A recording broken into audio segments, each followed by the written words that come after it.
Глава 1611. Духовный огненный ворон и глазурованная небесная огненная жидкость. Выражение лица Хань Ли осталось неизменным, но он был очень доволен такой реакцией. Было совершенно ясно, что этот золотой молниеносный бамбук был даже дороже, чем он думал изначально. Но опять же, даже при том, что он уже овладел техникой молнии, он все еще не мог не чувствовать, что, похоже, внутри золотого молниеносного бамбука скрывается что-то еще. В противном случае демонические монархи земной бездны не стали бы так опасаться этой божественной дьявольской молнии. К сожалению, демонические монархи использовали его как инструмент, поэтому даже если золотой молниеносный бамбук таил какие-то другие секреты, они, естественно, не рассказали бы ему об этом. Хань Ли провел исследования в расе летающих духов и облачном городе, но не смог найти много фолиантов, связанных с золотым молниеносным бамбуком и божественной дьявольской молнией. Таким образом, ему не оставалось ничего другого, кроме как отказаться от своих поисков сейчас и надеяться, что ответ представится ему позже. Пока эти мысли мелькали в голове Хань Ли, торги за золотой молниеносный бамбук уже начались. Внезапно святая раса, находящаяся на верхнем уровне, сделала ошеломляющую ставку на 250 миллионов духовных камней, эффективно отпугнув многих потенциальных участников торгов. Однако эта святая раса определенно была не единственной с огромным бюджетом. Практически сразу после этого два других существа святой расы на верхнем уровне сделали ставки на 260 миллионов и 270 миллионов. Голос одного из претендентов был довольно знаком Хань Ли, и после краткого размышления он понял, что это был Цань Ци Цзы. Этот старейшина древней звездной расы также нацелился на этот кусок золотого молниеносного бамбука. Другим претендентом был человек по фамилии Ли, который ранее выразил свой скептицизм в отношении дефектной глазурованной небесной огненной жидкости. Эти два существа делали одну ставку за другой, и все другие потенциальные участники торгов могли только с разочарованием и тоской смотреть на золотой молниеносный бамбук. Внезапно атмосфера в аукционном зале стала немного напряженной и гнетущей. 300 миллионов.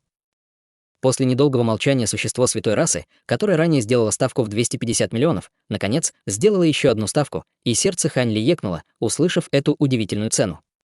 На этот раз Цань Цзи Цзы печально вздохнул и промолчал. 310 миллионов. Господин Цзин, ты же предлагаешь мне цену, не так ли? Этот кусок золотого молниеносного бамбука чрезвычайно важен для меня, поэтому я надеюсь, что ты сможешь передать его мне. Мужчина с фамилией Ли сделал еще одну ставку после недолгого колебания, а затем вежливо обратился к другому участнику торгов. Однако человек с фамилией Цзин не собирался сдаваться и только усмехнулся в ответ. «Я так не думаю, брат Ли. Золотой молниеносный бамбук также чрезвычайно важен для меня, поэтому я готов разместить такую высокую ставку. Я не отдам его никому. 320 миллионов. Хорошо, в таком случае я отдаю тебе золотой молниеносный бамбук, брат Цзин. Человек с фамилией Ли, казалось, знал, насколько богат его конкурент, поэтому он, глубоко вздохнув, сдался. Хе-хе, спасибо тебе, брат Ли. Человек с фамилией Цзин ответил торжествующим голосом, но его тут же сбило с толку то, что произошло в следующий момент. 330 миллионов. Ставка была сделана кем-то на нижнем уровне.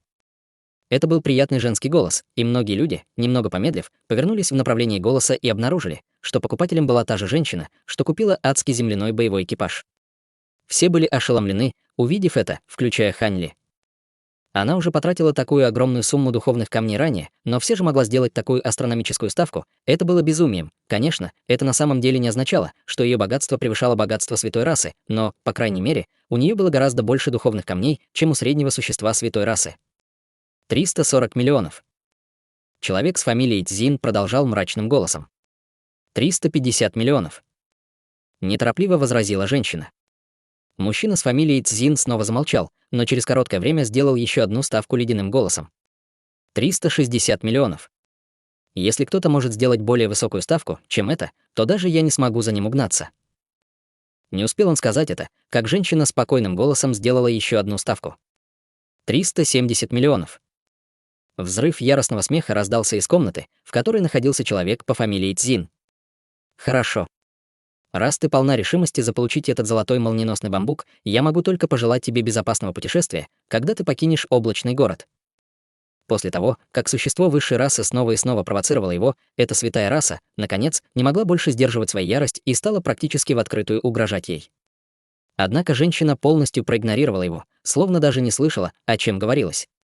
После того, как Сяобой объявил, что она успешно разместила последнюю ставку на предмет аукциона, она неторопливо вышла на сцену, а затем выдала необходимые духовные камни в обмен на золотой молниеносный бамбук, а затем вернулась на свое место. Бесстрашие, проявленное женщиной, вызвало чувство настороженности в сердце мужчины по фамилии Цин, и он просто холодно усмехнулся и замолчал. Хорошо, мы подошли к финалу аукциона, так что позвольте мне представить наш самый ценный предмет аукциона.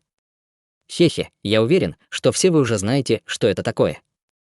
Последний предмет аукциона — флакон с 13 чудесными звездными таблетками.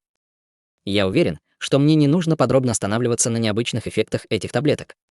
Они не только идеальны для прорыва к стадии святой расе, но и употребление таблеток может очистить сущность и улучшить конституцию.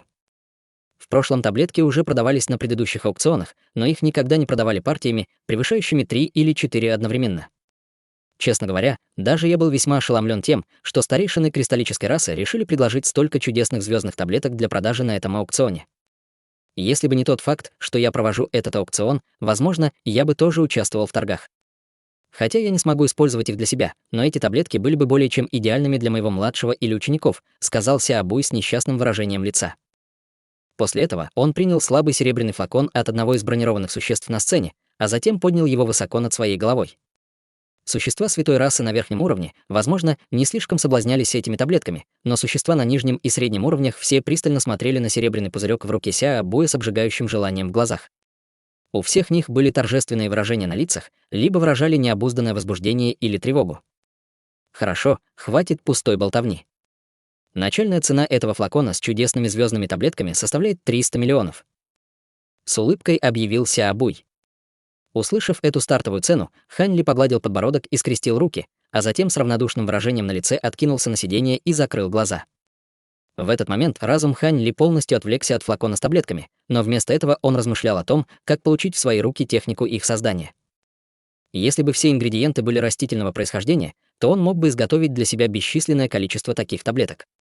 Если эти таблетки действительно были такими необычными, как все заявляли, то с помощью истинной духовной крови в его теле у него был очень хороший шанс, что он сможет прорваться к стадии интеграции тела, употребив эти таблетки. Таким образом, Хань Ли глубоко задумался. Примерно через день в секретной комнате своего пещерной резиденции на горе облачных снов Хань Ли сидел, скрестив ноги, с бледно-синим мешочком в одной руке и маленьким белым флаконом в другой. Он покачивал мешочек вверх и вниз, и на его лице появилась легкая улыбка. В этом мешочке, разумеется, были высокоранговые духовные камни, которые он получил на аукционе 4 раз, и их, скорее всего, было достаточно, чтобы покрыть почти половину затрат на использование транспортной суперформации. Если бы Цай Люин действительно была готова оплатить вторую половину, то он, скорее всего, смог бы довольно легко собрать оставшуюся сумму духовных камней. В последний раз он присутствовал на человеческом аукционе еще в глубоком небесном городе и явно недооценил, насколько богатыми были чужеземные существа с других континентов. Таким образом, затраты, необходимые для использования транспортной суперформации, больше не были для него проблемой.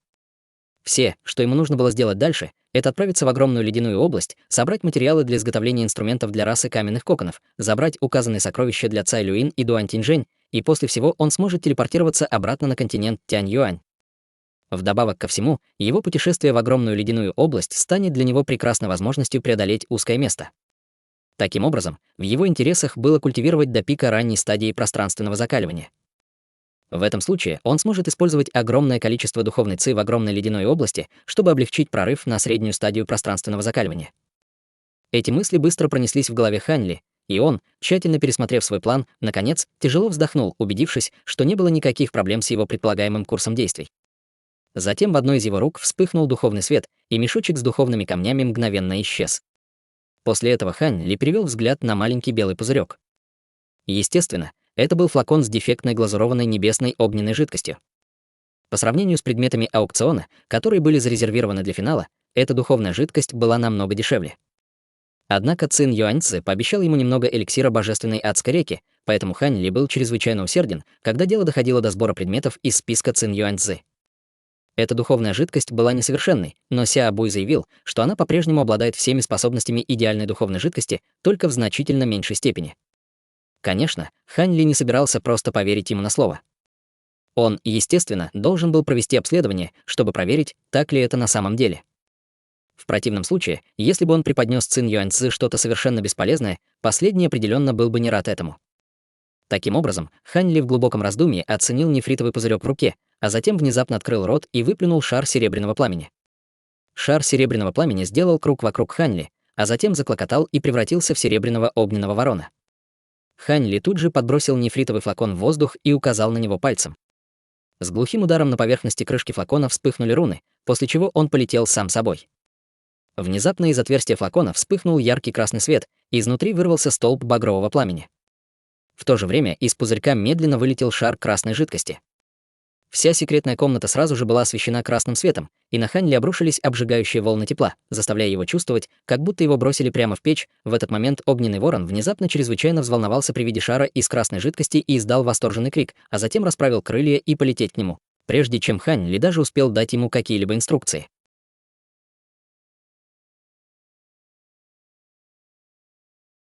Глава 1612. Юэ Цзун.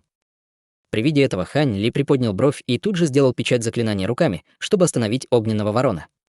Огненный ворон испустил крик недовольства и задумчиво повернулся вокруг шара духовной жидкости. Пока Хань Ли не решил, как он собирался использовать эту испорченную партию духовной жидкости, он, естественно, не собирался позволять своему огненному ворону поглотить ее. Он призвал огненного ворона, только чтобы тот помог ему проверить эффективность глазурованной небесной огненной жидкости. Хань Ли быстро провел по воздуху 10 пальцами, наложив серию заклинаний разного цвета на шар духовной жидкости. Некоторые из этих заклинаний мгновенно исчезли в шаре с жидкостью, в то время как другие были отражены вспышками красного света. Некоторые печати заклинаний, ударившие по шарику жидкости с грохотом, похожим на глухие раскаты грома. Хань Ли несколько раз изменился в лице, наблюдая за реакцией духовной жидкости на печати заклинаний, которые он наложил на него. После того, как последняя белая печать заклинания ударила по шарику с жидкостью и взорвалась облаком белого тумана, Хань Ли внезапно прекратил свои действия, погладив себя по подбородку с задумчивым выражением на лице. Несколько мгновений спустя он внезапно перевернул руку, призвав набор чрезвычайно сложных флагов формации. Эти флаги были размером всего несколько дюймов каждый, и по взмаху его руки они превратились в несколько полос духовного света, которые пронеслись по воздуху и внезапно исчезли. На их месте появилась легкая формация размером около 10 футов. Это была пятицветная световая формация с широким верхом и узким низом, что делало его похожим на массивную воронку. Рядом со световой формацией мерцала серия рун разных размеров, придавая ему очень загадочный вид. Хань Ли тихонько вскрикнул и схватил паривший в воздухе шар огненной жидкости, и тот моментально вошел в световую формацию. В тот момент, когда шар жидкости вошел в формацию, изнутри световой формации внезапно раздался низкий жужжащий звук, после чего появился пятицветный световой барьер, охвативший всю формацию. С неизменным выражением на лице Хань Ли щелкнул 10 пальцами в сторону световой формации, из кончиков его пальцев вылетело несколько тонких полупрозрачных нитей и исчезли в световом барьере впереди. Хань Ли слегка сжал пальцы внутрь, и в ответ полупрозрачные нити полностью распрямились. Затем он начал что-то повторять, и вокруг полупрозрачных нитей начала вращаться световая пелена, словно что-то передавалось к ним от световой формации. Хань Ли смотрел на полупрозрачные нити напряженным немигающим взглядом. То, что он использовал сейчас, было секретной техникой, изобретенной монархом расщепления души, и эта техника позволила ему синергетическим образом объединить силу своего духовного чутья с этой формацией. Мало того, что сила его духовного чутья была значительно усилена внутри формации, но и секретная техника также обладала некоторыми другими невероятными эффектами, которые можно было непосредственно применить к предметам внутри формации. 10 полупрозрачных нитей, проявленных силой духовного чутья Хань Ли, начали слегка дрожать по его приказу. В то же время свет, кружащийся вокруг полупрозрачных нитей, начал колебаться по яркости. Если бы кто-то мог видеть сквозь пятицветный световой барьер вокруг формации, то их бы встретил вид шара глазурованной небесной огненной жидкости, быстро вращающегося в центре световой формации. В окрестностях было бесчисленное множество рун разных размеров, и они в безумстве погружались в шар огненной жидкости. В то же время из шара духовной жидкости непрерывно вырывалось бесчисленное множество других рун. Из-за этого свет вокруг шарика с жидкостью непрерывно кружился и взбалтывался, как если бы он достиг точки кипения. Через некоторое время Хань Ли изменился и, казалось, был достигнут какой-то результат. Немного помедлив, он снова взмахнул 10 пальцами по воздуху, и 10 полупрозрачных нитей разорвались в унисон. Сразу после этого он сделал печать заклинания, и из световой формации раздался громкий жужжащий звук. Когда огненный шар значительно уменьшился в размерах, вспыхнул пятицветный свет, а затем взлетел в воздух и вылетел из светового барьера. С серьезным выражением на лице Хань Ли указал пальцем на шар из огненной жидкости вдалеке, и рядом с ним во вспышке духовного света появился огненный ворон и мгновенно проглотил шар жидкости. Огненный ворон издал восторженный крик, развернулся и полетел прямо к Хань Ли. В полете он превратился в огненный шар и исчез в его теле. Хань Ли глубоко вздохнул, а затем резко взмахнул рукавом, и оттуда вырвалась полоска лазурного света. Когда лазурный свет проходил через пятицветный световой барьер, последний постепенно растворялся, обнажая световую формацию внутри. Хань Ли махнул рукой в сторону световой формации, и изнутри вырвалось несколько полос духовного света, а затем вернулись обратно в стопку флага формации, которые мягко затрепетали вниз. Хань Ли махнул рукавом в сторону флага формации, и они исчезли во вспышке духовного света. Световая формация вдали также быстро и беззвучно исчезла. Несколько мгновений спустя единственное, что осталось парить в воздухе, это шар огненной жидкости размером с кулак. Хань Ли махнул рукой в сторону шара с жидкостью, и перед ним мгновенно белый нефритовый пузырек. Флакон опрокинулся, и из его отверстия внезапно вырвалась полоска света, а затем втянула шарик духовной жидкости во флакон. Запечатав и убрав флакон, Хань Ли закрыл глаза и сел, неподвижно скрестив ноги. Однако по его плотно нахмуренным бровям и нерешительному выражению лица можно было сделать вывод, что он борется с каким-то трудным решением. Через некоторое время его нахмуренные брови разгладились, и он снова открыл глаза, а затем внезапно протянул руку. Над его ладонью мгновенно появился шар серебряного пламени, а оттуда внезапно появился небольшой луч багрового пламени. В результате Хань Ли невольно прищурился. Осмотрев какое-то время красного пламени, Хань Ли открыл рот и выпустил шар лазурного света. Произошла невероятная сцена. Как только шар серебряного пламени соприкоснулся с лазурным светом, первый внезапно взорвался. Сразу после этого на его месте появился шар серебряного пламени, который был примерно в 10 раз больше первоначального. Хань Ли при виде этого кивнул и открыл рот, и массивный огненный шар был немедленно поглощен полоской серебряного пламени. Похоже, эта дефектная духовная жидкость действительно обладает всеми основными функциями идеально очищенной глазурованной небесной огненной жидкости. Единственная проблема заключается в том, что в ней есть несколько типов неизвестных примесей. Интересно, будет ли этого достаточно, чтобы удовлетворить того человека? Поглотив это вещество, огненный ворон получил способность черпать чистую духовную ци, чтобы временно усилить свои собственные силы. С достаточным запасом духовной силы он мог бы даже усилить свою собственную силу в 2 раза во время битвы, пробормотал Хань Ли. После этого Хань Ли еще немного медитировал, размышляя о том, что он видел во время аукциона 4 раз. Убедившись, что он, похоже, не сделал ничего плохого, он тяжело вздохнул и, вытащив небольшой пузырек, вынул таблетку парящего дракона. Сразу после этого Хань Ли сосредоточился на своей культивации. Точное время открытия огромной ледяной области не было назначено, поэтому этот день мог наступить через столетие или через несколько лет. Поэтому ему, естественно, приходилось уделять как можно больше времени культивации. Даже если бы он не хотел использовать обильную духовную ци в огромной ледяной области, чтобы прорваться через узкое место, в его интересах было бы, безусловно, стать более могущественным перед тем, как войти в такую опасную местность. 3 месяца спустя Хань Ли все еще находился в той же секретной комнате, а за спиной у него была проекция первозданного истинного дьявола. Хань Ли держал руки в жесте заклинания, усердно занимаясь культивацией. Однако несколько мгновений спустя он резко изменился в лице, и золотой свет вокруг его тела внезапно исчез. Он взмахнул рукавом, и оттуда во вспышке духовного света вылетел нефритовый талисман. Талисман сделал круг в воздухе и опустился к нему на ладонь, оказавшись талисманом 1000 расстояний. Поверхность талисмана переливалась духовным светом, и на ней постепенно появлялись ряды текста размером с муравьев. Хань Ли взглянул на него и пробормотал про себя: значит, он уже открыт. Похоже, тогда пора мне отправиться туда. Таким образом, он убрал талисман 1000 расстояний и вышел из своей секретной комнаты. Несколько часов спустя Хань Ли вышел из экипажа, запряженного животными, и прибыл на улицу, на которой уже был однажды. Он огляделся и направился к ближайшему магазину. Как ни странно, двери магазина были плотно закрыты, и, похоже, он был закрыт для посетителей. Однако Хань Ли, не обращая внимания, подошел к двери, подняв руку, сделал печать заклинания, которая пролетела прямо через дверь в магазин. Несколько мгновений спустя дверь открылась изнутри, и Хань Ли вошел в магазин и обнаружил женщину с мерцающим белым кристаллом на глобелле, которая ждала его там. Это была никто иная, как кристальная женщина Сюань-Сянь. Сянь-Сянь с улыбкой на лице сделала почтительный реверанс, поприветствовав: «Добро пожаловать, старший. Я не думала, что вы приедете так быстро, поэтому не пошла поприветствовать вас. Надеюсь, вы сможете простить меня». Хе-хе, культиваторы вроде нас в любом случае не зацикливаются на таких тривиальных формальностях. «Я приехал сюда, как только получил от тебя уведомление», — ответил Хань Ли с легкой улыбкой. Сюань-Сянь улыбнулся и продолжил: «Это не лучшее место для разговоров, старший. Давайте продолжим это в моем секретном пространстве. Там нас ждет еще один господин даосист, и я хотел бы познакомить его с тобой». Хань Ли слегка изменился в лице от ее слов и просто кивнул, не говоря ни слова. Сюань-Сянь снова закрыла дверь своего магазина, а затем перевернула руку, достав пластину формации. Она сделала печать заклинания и начала что-то повторять, указывая пальцем на пластину формации. Пластина формации мгновенно вспыхнула ярким светом, после чего во всех направлениях распространилось огромное пространство пятицветного света, окутывая Хань Ли и женщину внутри. Затем этот пятицветный свет закрутился, образуя пятицветную световую формацию. В следующее мгновение Хань Ли почувствовал, как все вокруг расплывается, после чего он оказался в темно-сером пространстве. Это был не что иное, как частный пространственный разрыв, который открыла Сюань-Сянь.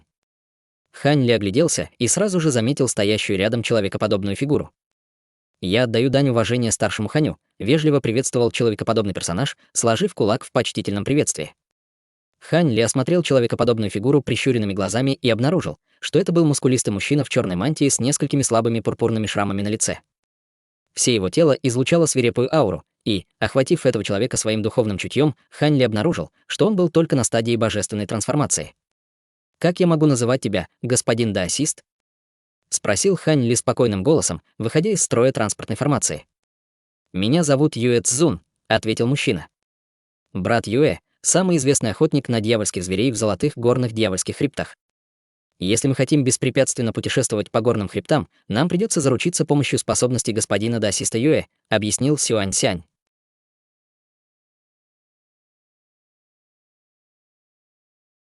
Глава 1613. Кирин. Охотник на дьявольских зверей. «Значит ли это, что ты довольно часто заходишь в золотые горные дьявольские хребты?» — спросил Хань Ли с любопытством на лице. «Я заходил в золотой горный дьявольский хребет в общей сложности 37 раз, и 7 раз я сильно рисковал в горных хребтах», — уважительно ответил Юэ Цзун. 37. Услышав это, Хань Ли изменился в лице. Раз он пообещал, что войдет в золотой горный дьявольский хребет Сюань-Сянь, он, естественно, заранее провел некоторые исследования горных хребтов. Таким образом, он обнаружил, что горные хребты были даже более опасными, чем Сюань-Сянь говорил о них, и существа, которые все еще осмеливались войти в горные хребты в этом месте, были храбрыми и опытными авантюристами.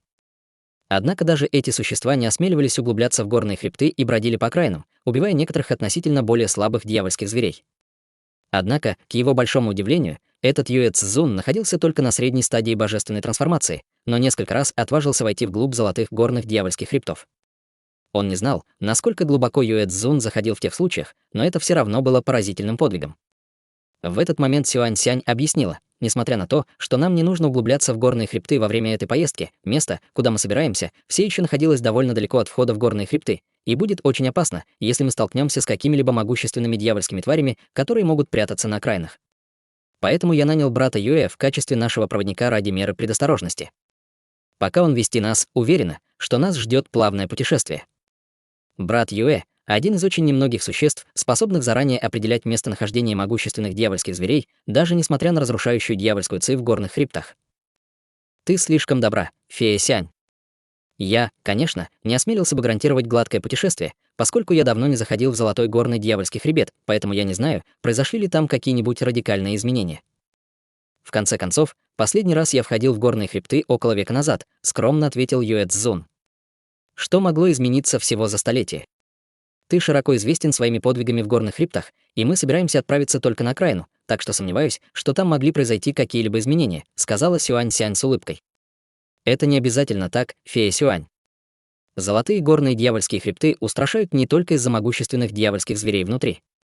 Кроме того, их местность меняется почти каждый день из-за собравшейся там дьявольской ци на протяжении бесчисленных лет. Из-за присутствия этой дьявольской ци участок пустой земли, который накануне был чрезвычайно безопасным, на следующий день может превратиться в высокую гору, заполненную всеми видами дьявольских зверей. Для некоторых дьявольских зверей изменить местность внутри горных хребтов — простая задача. Если бы не факт, что мы собираемся исследовать только окраины горных хребтов, и что мне действительно нужен флакон с тысячелетней зайсийской духовной жидкостью, я бы не согласился пойти на этот риск, несмотря ни на что, серьезно сказал Юэ Цзун. Услышав это, Сюань-Сянь слегка изменилась в лице, но почти сразу же на ее лице появилась теплая улыбка. Будьте уверены, господин даосист Юэ, мы будем путешествовать только по окраинам и ни за что не станем рисковать, чтобы глубоко войти в горные хребты. Мой уровень культивации намного уступает твоей, поэтому я определенно не осмелилась бы углубиться в горные хребты дальше, чем это необходимо. Выражение лица Юэ Цзуна немного смягчилось от ее слов, и после короткой паузы он продолжил: это было бы лучше всего. Кроме того, как мы обсуждали ранее, я буду нести ответственность только за то, чтобы действовать как ваш проводник и помогать сражаться с любыми дьявольскими зверями, с которыми мы можем столкнуться на пути. Я не собираюсь помогать тебе и старшему Ханю в каких-либо других областях. Все так, фея Сянь? Совсем нет.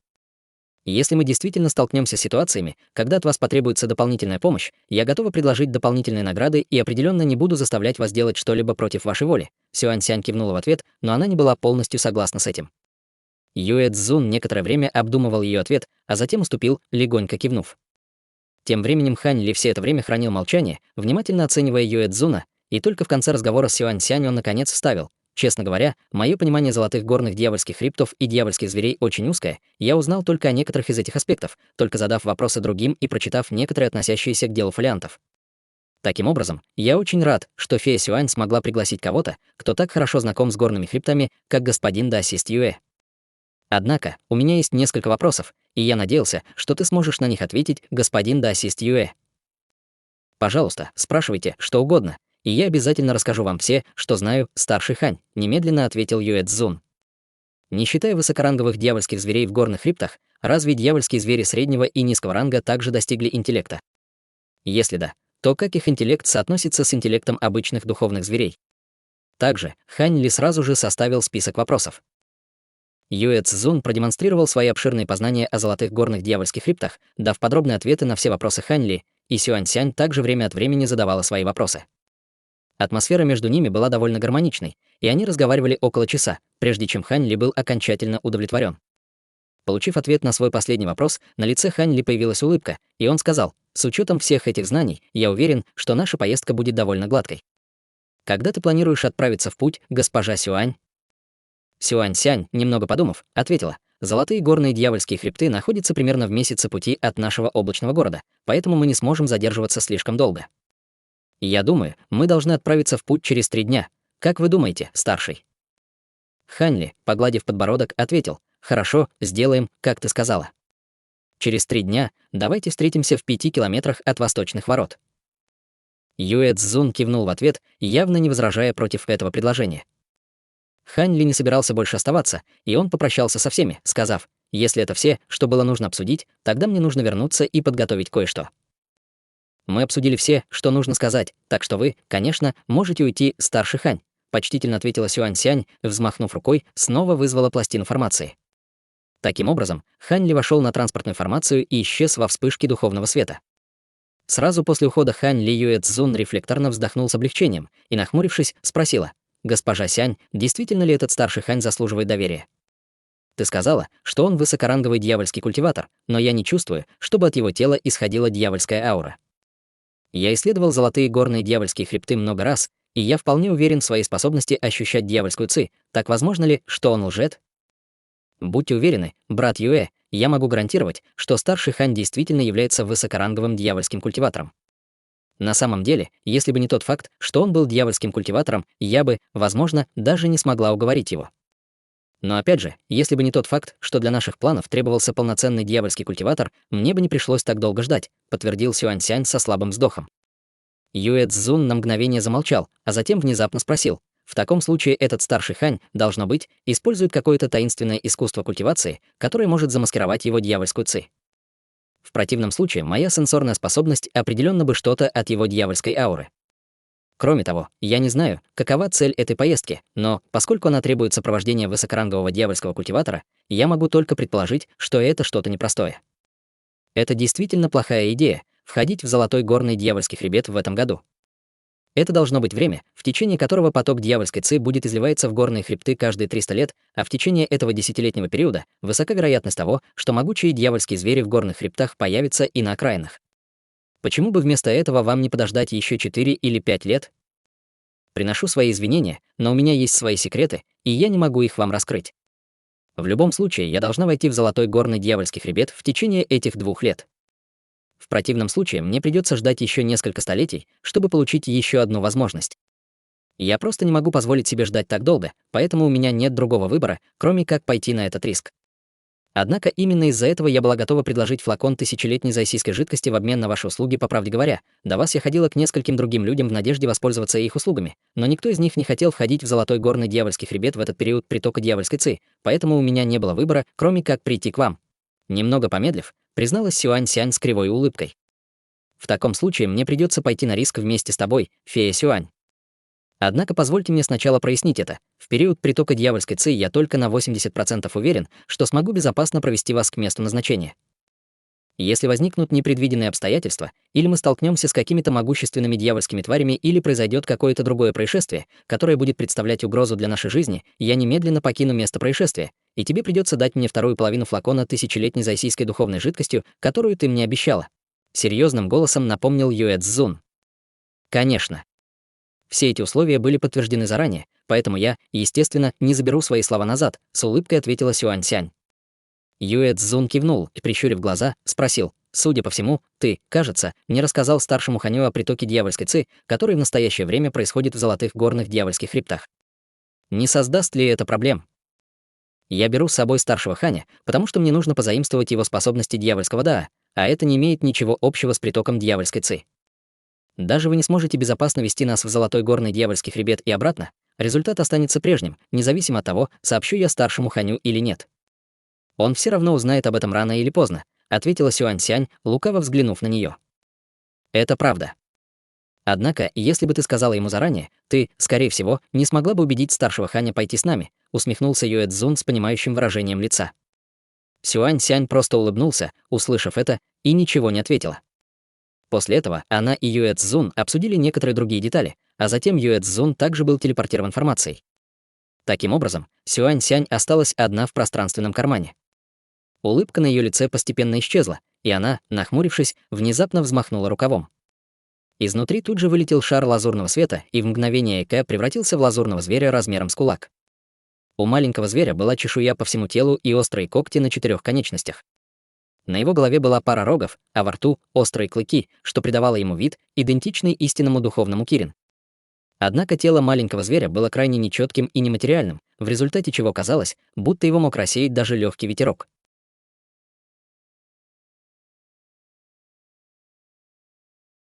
Глава 1614. Проекция Кирин. Ты уверен, что это место откроется в течение этих 2 лет? Убедись, что ты не ошиблась в дате. Если это откроется хотя бы на несколько лет позже, я рискну напрасно, и я упущу блестящую возможность, серьезно спросила Сюань Сянь, оценивая проекцию Кирин перед собой. Ты не веришь мне даже сейчас? Разве я когда-то давала тебе ложные указания?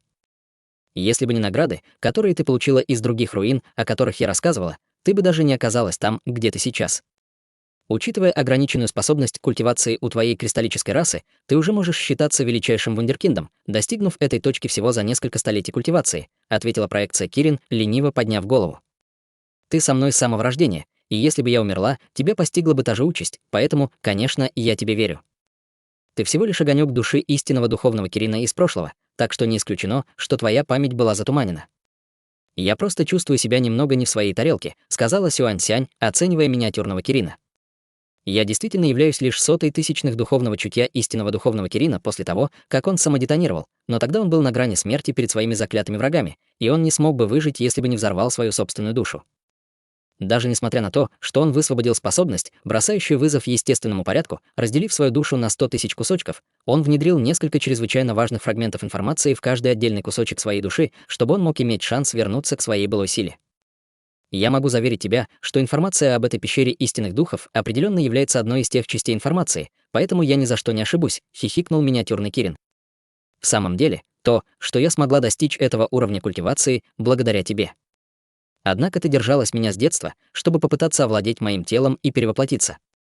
Я не знаю, почему тебе это не удалось, но ты определенно не имел добрых намерений по отношению ко мне в самом начале», возразила Сюань Сянь с легкой улыбкой. Услышав это, вокруг миниатюрного Кирина беспорядочно вспыхнул духовный свет, и его настроение, казалось, значительно испортилось. «Почему ты до сих пор об этом вспоминаешь? В конце концов, я потерпела неудачу, не так ли? Мне не повезло, что я теперь привязана к твоему телу. В противном случае, если бы я тогда выбрал кого-то другого, возможно, я сейчас была бы свободна». Ты правда думаешь, что я не знаю, что тогда произошло? В то время в деревне, где я родилась, я была единственным ребенком, которому еще предстояло родиться.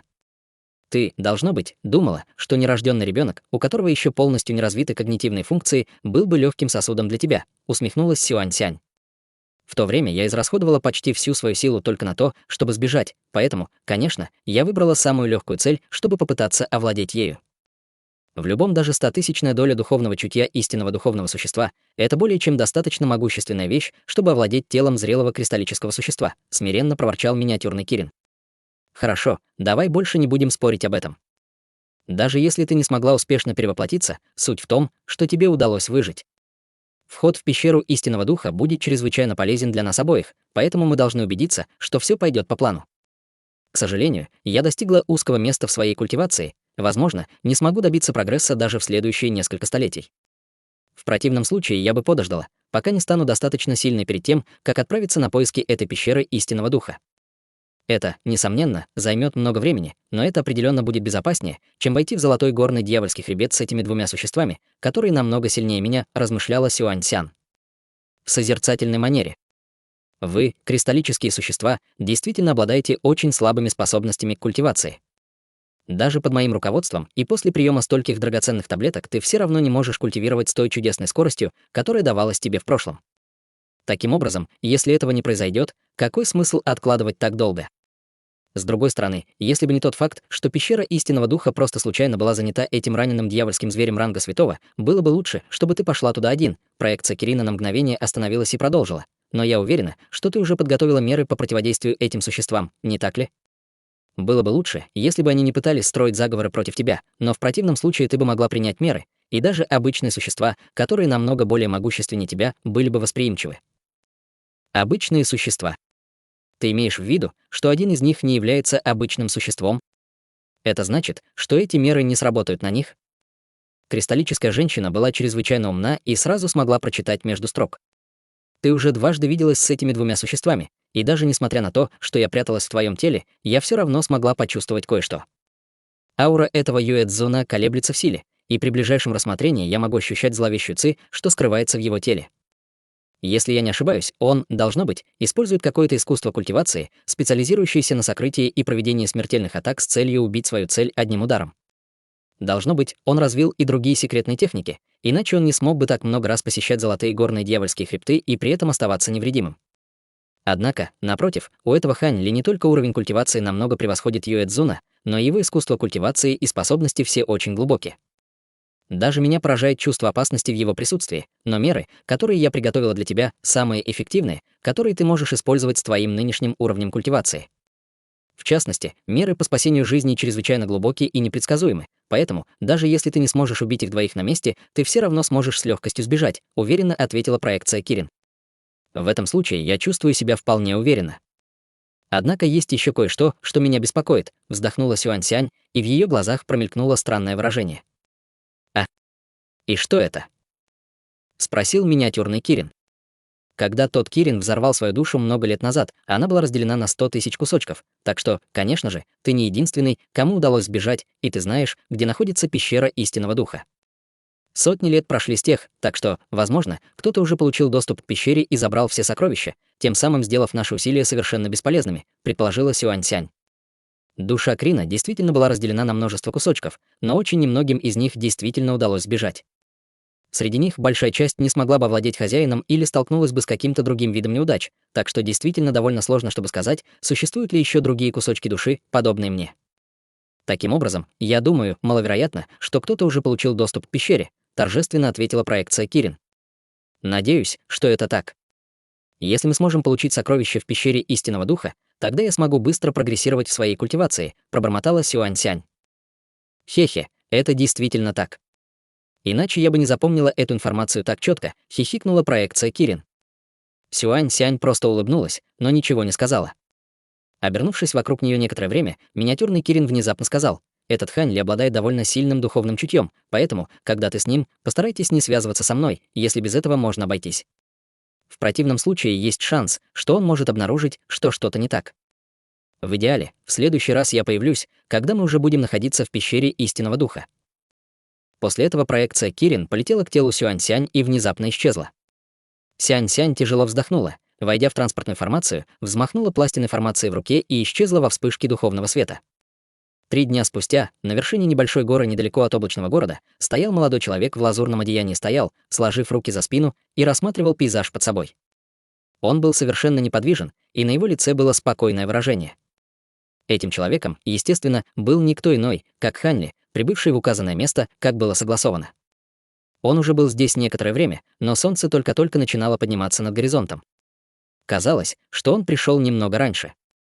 Однако у него довольно редко было такое времяпрепровождение, поэтому у него было хорошее настроение от вдыхаемого свежего воздуха. Менее чем через час Хань Ли слегка пошевелился и повернулся в определенном направлении, а несколько мгновений спустя к нему примчалась полоска малинового света и приземлилась на вершине горы после нескольких вспышек.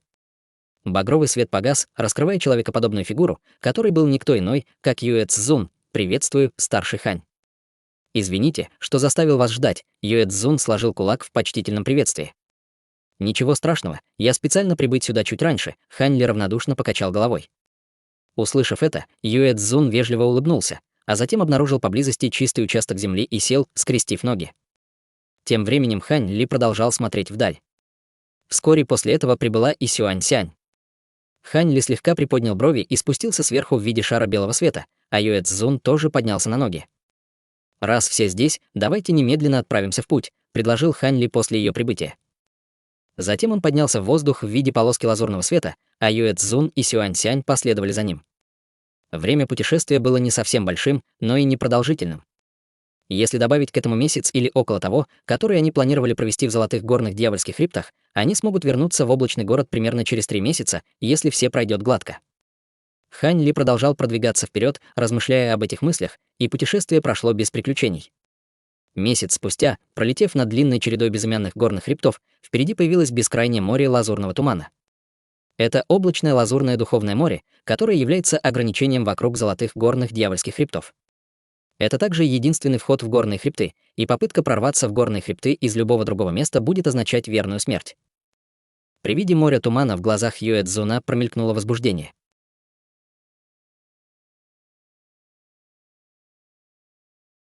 Глава 1615. Бессмертная Зойсия.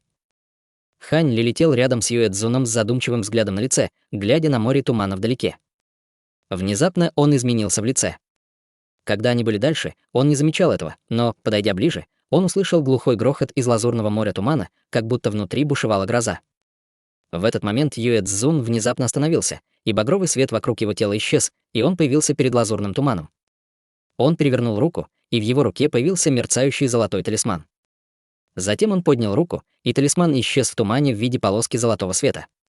Плотный туман, из-за которого почти ничего не было видно, внезапно рассеялся перед полоской золотого света, образовав естественный проход.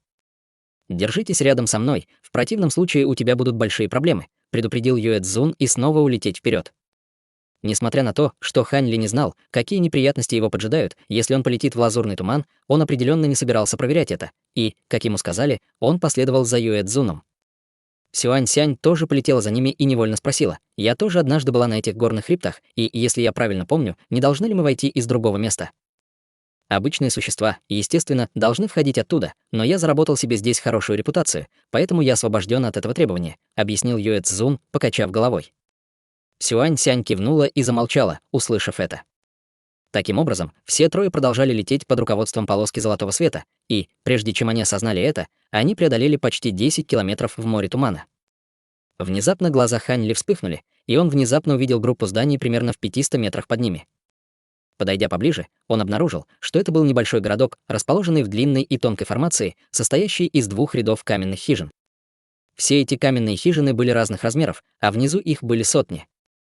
В самом центре городка стоял массивный павильон высотой в несколько сотен футов. Всего в павильоне было 5 этажей, и это также было довольно привлекательное сооружение, построенное из массивных серых каменных блоков. По улицам городка вроде бы гуляли какие-то люди, но их было немного. Юэ Цзун тихонько вскрикнул и направился прямо к павильону в центре городка, за ним последовали Хань Ли и Сюань Сянь. Все трое появились перед массивным павильоном почти одновременно, и Хань Ли обнаружил, что над воротами висела горизонтальная мемориальная доска высотой в несколько десятков футов с надписью «Павильон молниеносных облаков», начертанных плавным и изящным древним текстом. «Пойдемте со мной, господа. Здесь мы получим талисман ограничений. Я уверен, что ты тоже бывала здесь раньше, верно, фея Сюань?» С улыбкой спросил Юэ Цзун. «Действительно. Однако в последний раз, когда я была здесь, мне пришлось пойти в другое место и купить талисман облачного расщепления, прежде чем я смогла войти в это место», — кивнул Сюань Сянь. «Талисман облачного расщепления, который ты приобрела, это всего лишь временный талисман, срок действия которого истекает через месяц.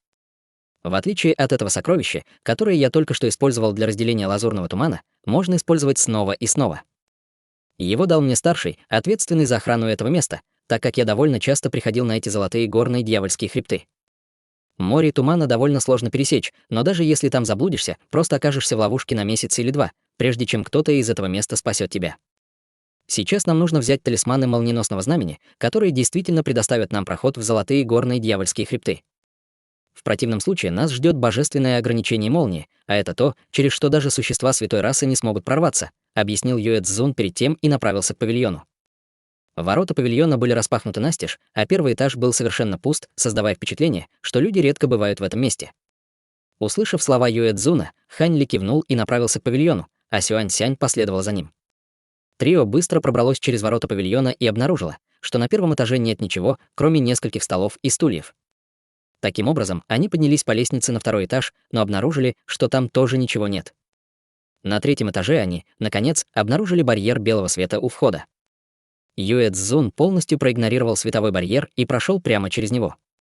Хань Ли приподнял бровь, а затем также бесстрастно последовал его примеру, обнаружив, что барьер вовсе не является препятствием. Однако Хань Ли сразу же изменился в лице, появившись с другой стороны. Пройдя через вход, над лестницей послышался звук болтовни и активности, и казалось, что на третьем уровне было много людей. Юэ Цзун и Сюань Сянь, естественно, тоже слышали это, и на их лицах появилось выражение удивления, но Юэ Цзун совершенно спокойно поднялся по лестнице. Голоса с третьего этажа тут же оборвались, показывая, что люди там тоже заметили прибытие Юэ Цзуна.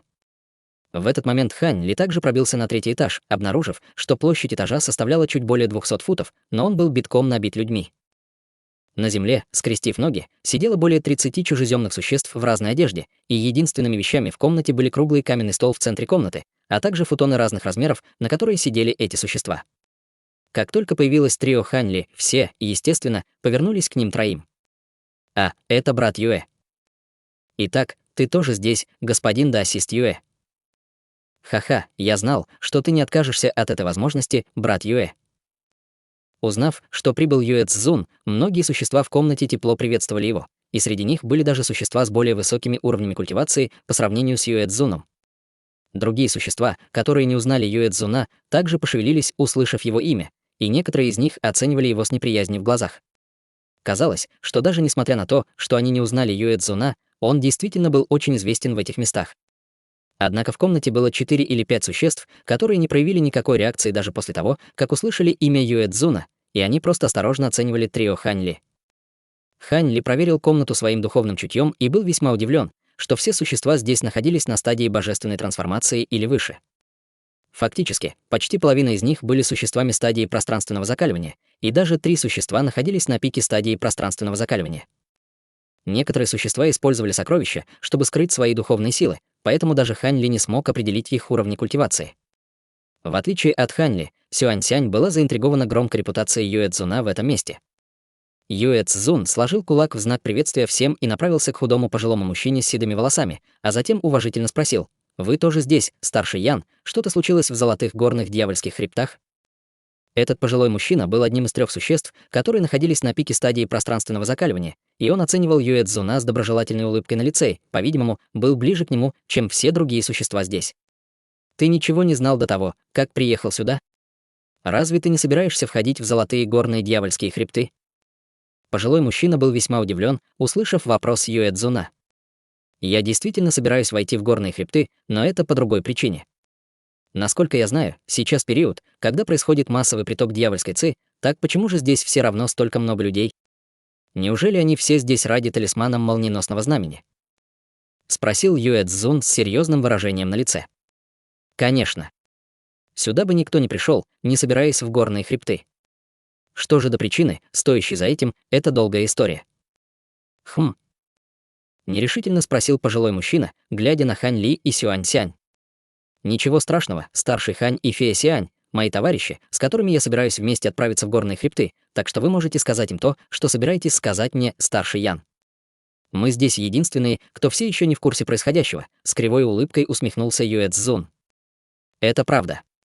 Короче говоря, человекоподобный бессмертный Зойся внезапно прибыл в наш город и несколько дней назад ранил культиватора, а затем сбежал в золотые горные дьявольские хребты», ответил пожилой мужчина после недолгого размышления. человекоподобный бессмертный Зойси. Я правильно расслышал. От этих слов Юэ Цзун резко изменился в лице. Хань Ли и Сюань Сянь также обменялись с удивлением на лице. В этом нет сомнений. Это действительно был человекоподобный бессмертный Зойси. Когда он пытался сбежать, кто-то ранил и добыл несколько капель ее бессмертной духовной крови, которую они продали вдвоем за ошеломляющее количество духовных камней, подтвердил мужчина. Духовные растения крайне редко достигают человеческих форм, и не обязательно, чтобы они обретали разум и человеческую форму после определенного периода времени. Духовные растения должны столкнуться со многими чудесными возможностями, прежде чем они даже получат небольшой шанс обрести человеческую форму. Кажется, что даже во всем мире духов было немного прецедентов таких духовных растений. Если бы эта новость распространилась, все 13 небесных облачных рас и даже за их пределами наверняка разразилась массовым безумием. Все эти существа, собравшиеся здесь, должно быть, прибыли после того, как услышали эту новость, размышлял Юэ Цзун со странным выражением лица. Это не так, брат Юэ. Возможно, в ближайшие дни здесь соберется больше людей из 13 небесных облачных рас, но у существ из более отдаленных мест нет никаких шансов захватить бессмертную Зойсию, опытную в двух типах техники земляного передвижения. И он, кажется, также достиг способности передвижения, которая позволяет ему принимать теневую форму. Усмехнулся молодой человек с чисто выбритым лицом. Он имеет теневую форму. Если он обладает такой легендарной техникой передвижения, тогда какой смысл рисковать в золотых горных дьявольских хребтах? С этой способностью даже существам святой расы будет невозможно захватить его, ошеломленно воскликнула Сюань Сянь. Хе-хе, мы, естественно, не собираемся рисковать, если это только обречено на тщетность.